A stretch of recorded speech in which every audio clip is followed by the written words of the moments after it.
impact the other person? How is it going to impact this person or the people around you? So everything you do, you have to consider it. Is it going to offend someone? And while you're eating at the table and you're reaching over somebody's food, isn't that offensive? Yeah. Yeah. Are you okay with people reaching over your food when you're eating? No. Absolutely not. But people do that all the time, right? Yeah, and you're like, hold on. Why are you reaching over? I don't want your armpits in my food. Yeah, it's like gross, right? And young ladies, the two of you are going, yeah. Or else we will separate you, okay? And you don't want to do that, right?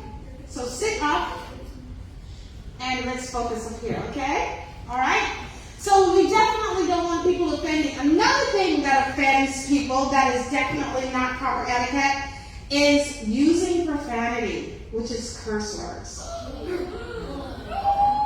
Yeah, I can see some guilty heads right now. I can see some folks who are guilty, and I see some folks who want to tell on other folks. But remember, we don't want to offend people, so using profanity, curse words, can definitely offend me because we can't assume everybody's okay with profanity. Everybody's not okay with those words. So when you say them, it's offensive. And in addition, this is a Christian school. None of you should be cursing. I'm just going to drop that right there. Okay?